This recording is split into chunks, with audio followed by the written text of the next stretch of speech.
Photography कर लीजिए आप लोग। फोटो ले लीजिए पहले, बाइक होने दीजिए, उसके बाद फोटोग्राफी लास्ट में करेंगे। इसमें नहीं हाँ। देखिए कल दिनांक 20/11/2023 की घटना है। लखीसराय शहर के कवैया ओपी के अंतर्गत पंजाबी मोहल्ला है। वहीं पर आशीष चौधरी और दुर्गा झा दोनों पति पत्नी के तौर पर रह रहे थे। इन दोनों के बीच में काफ़ी अंतरंग संबंध पहले ही से रहे हैं और ये दोनों साथ रह रहे थे। इसी कारण से कल ये घटना घटी है कि आशीष चौधरी ने छठ पर्व की समाप्ति के उपरांत सुबह करीब 7:30 पौने 8 बजे छठ घाट से अर्घ देकर लौटने के बाद ये गोलीबारी की घटना दुर्गा झा के घर के समीप की गई है।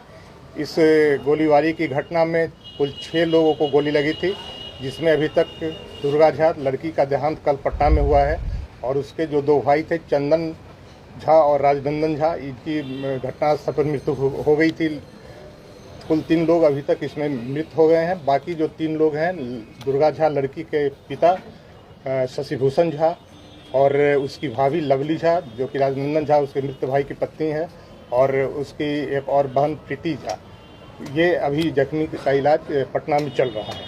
पूरे घटनाक्रम के पीछे का जो बैकग्राउंड है वो ये है कि इन दोनों के बीच, आशीष चौधरी और दुर्गा झा के बीच काफ़ी पहले से प्रेम संबंध था और इन लोगों ने शादी भी कर ली थी।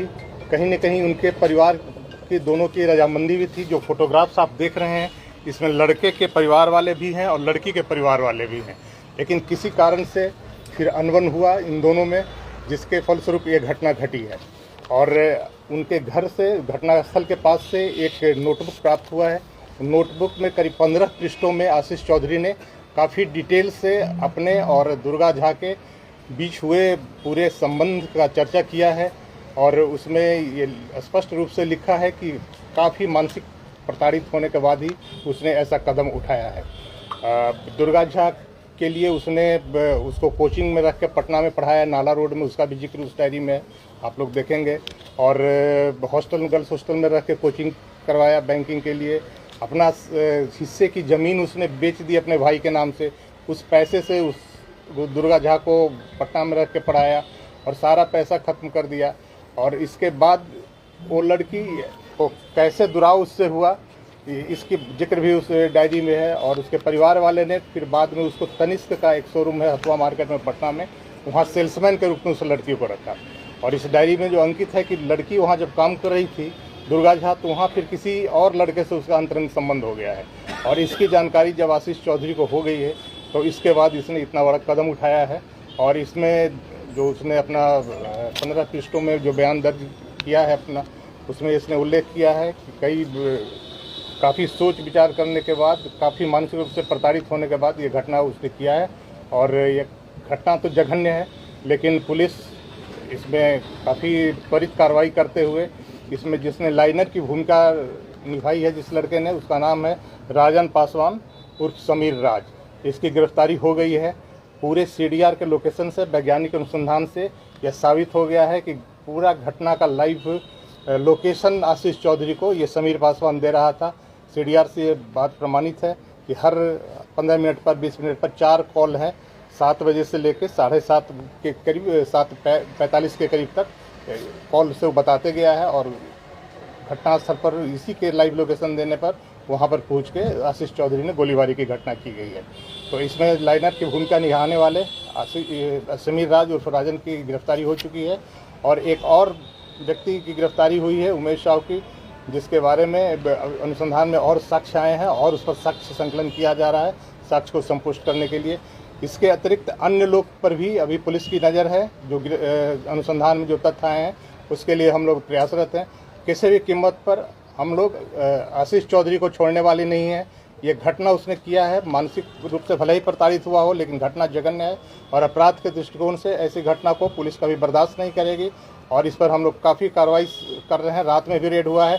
आज भी आशीष चौधरी के जो संभावित ठिकाने हैं पुलिस के नज़र में, उस पर पुलिस की टीम जा चुकी है और दूसरी कुछ टीम भी रवाना हो रही है उसकी गिरफ्तारी के लिए।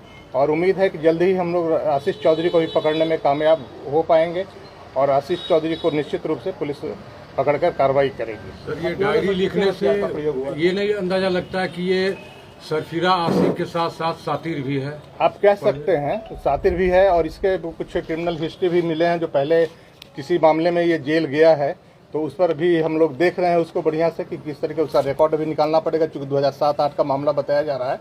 तो उसके रिकॉर्ड को हम लोग देखेंगे कि उसमें किस कारण से उसको जेल जाना पड़ा था। तो जैसा कि लोग बता रहे हैं कोई मर्डर की घटना घटी थी लखीसराय में, उसमें ये जेल गया था और उमेश साहब और ये आशीष चौधरी, तो उसको हम लोग अपना रिकॉर्ड से खंगाल रहे हैं, कोर्ट से भी उसको वेरीफाई कर रहे हैं। और यहाँ के लखीसराय के पब्लिक से हम यही अपील करना चाहेंगे कि किसी बहकावे में ना आए। सोशल मीडिया पर कई तरीके के पोस्ट कास्ट को लेकर किया जा रहा है, ये कास्ट से संबंधित घटना नहीं है, यह विशुद्ध प्रेम प्रसंग के कारण जो आंतरिक विरोध हुआ है उसके कारण यह घटना घटी हुई है। इसमें दो जाति के लोग इन्वॉल्व जरूर हैं, लेकिन कास्ट राइट के रूप में इसको नहीं है। इसलिए लखीसराय की जनता से मेरा यही अपील है कि धैर्य बनाए रखें, शांति बनाए रखें और इसमें जो सही कल्प्रिट है वो जल्द पकड़ा जाएगा। हथियार कहाँ से बरामद हुआ? हथियार वहीं घटनास्थल के पास से बरामद हुआ है। हथियार का फोटो आप लोग यहाँ, उसमें एक देसी पिस्तौल है, ये है हथियार, आप देख लीजिए यहाँ पे, ये हथियार है। इसमें जो 10 खोखा फायर किया हुआ प्राप्त हुआ है और 4 जिंदा कारतूस बरामद हुआ है, ये हथियार है। सर हथियार कौन उपलब्ध कराया, ये कुछ पता चला? हथियार हुआ है घटनास्थल के पास से हुआ है और किसी पब्लिक ने ही कोई बताया था, जिस पर पुलिस ने वहाँ से रिकवर किया है। एक सवाल सर और सर, मैंने पीड़ित का आरोप है परिजन का कि 2 साल पहले आवेदन दिया था इस मामले को लेकर कवैया थाने में, लेकिन इस पर कोई पहल नहीं की। अब 2 साल पहले के आवेदन की उसकी तहकीकात हम लोग करेंगे कि किस संदर्भ में क्या आवेदन दिया है, लेकिन पीड़ित के परिवार ने का फोटोग्राफ्स तो आपको साक्ष्य सामने है। आप देख लीजिए कि लड़की का माँ फोटोग्राफ में है, शादी की तस्वीर है साथ में है, तो ये सब लोग तो रजामंदी करके शादी की और बाद में लड़की को दुराव करके अलग किया इससे। तो सारा घटनाक्रम में तो लड़की के परिवार वाले की क्या भूमिका है ये भी स्पष्ट है पूरे फोटोग्राफ से और नोटिंग से। घटना में कितने हथियार का प्रयोग हुआ है? हथियार एक ही प्रयोग हुआ है जो रिकवर हो चुका है। Thank you. ये